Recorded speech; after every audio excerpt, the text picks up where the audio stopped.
Ozodbek Nazarbekov madaniyat vaziri bo'lib kelgandan keyin nima tayinli ish qildi o'zi? Ahad Qayum video murojaat yo'lladi. Assalomu alaykum, siz bilan Yangiliklar uz kanali. Bizga obuna bo'ling va like bosishni unutmang.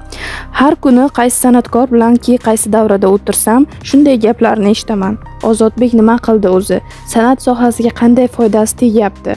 To'g'risi jonimga tegdi, jahlim chiqyapti.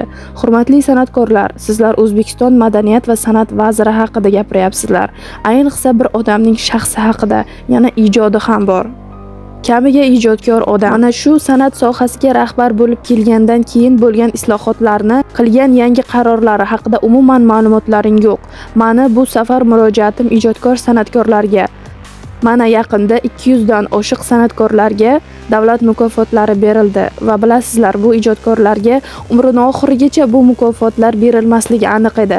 Qaysidir ma'noda sabablarini ko'psini o'sha ijodkorlarni o'zi biladi. Lekin sizlar o'tirib o'yladinglarmi, mana shu mukofotlarni mana shu ijodkorlarga berilishida kimning tashabbusi bor, kim hissa qo'shdi yoki shu hafta prezident qarori bilan san'at vakillarining uyini arendasidan boshlab har bitta sog'ligi, kasalligi bo'lib to'lashi, subsidiyasi, boshqasi yoki kino sohasidagi bo'layotgan yangiliklar kimning xizmati bilan bo'lyapti deb o'ylaysizlar? Agar vazirning atrofida biror voqea bo'lishi mumkin bo'lganda, bizning hayotimizda bo'lardi. Shaxsan men shu odam bilan partnyorman. 20 yildan buyon birga ishlayman. Birorta mukofotni menga shunchaki berib yuborgan bo'lardi. Haqiqiy kino sohasida o'zining hissasini qo'shgan, she'riyatda, madaniyat sohasida va san'at sohasida o'zini ko'rsatgan va necha yillardan buyon mana shu mukofotni olishga loyiq bo'lgan ijodkorlarga berildi. Hurmatli ijodkorlar va san'atkorlar, har davrada o'tirib vazirning orqasidan gap chaynagandan ko'ra ijodlaringni qilinglar. Prezident farmonini o'rganinglar. 1000 dan ortiq san'atkorlarga 50 milliarddan ortiq pul mukofotlari ajratilgan. Mana shu pullarni har bittangiz yutib olishingiz mumkin.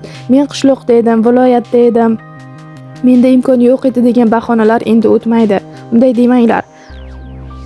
Vazir qilayotgan har bitta islohotlarni o'rganinglar. Men umuman xohlamaymanki, vazirlik va madaniyat vaziri haqida o'zimizning ichimizdagi har xil odamlar fitna qilib, boshqa odamning shaxsini yomon ko'rsatib, bunday dog' tushirishlarini, o'zi aslida nima bo'layotganini bilmaysizlar. Yana Ozodbek Nazarbekov yomon, yana Ozodbek Nazarbekov hech nima ish qilmaydi, deydi Ahad Qayum o'zining video murojaatida. Siz hozirgina Ahad Qayumning video murojaati bilan tanishdingiz. Show biznes yangiliklar sizga qiziq bo'lsa, bizga obuna bo'ling, like bosing va qo'ng'iroq tugmasini bosib qo'yishni ham unutmang.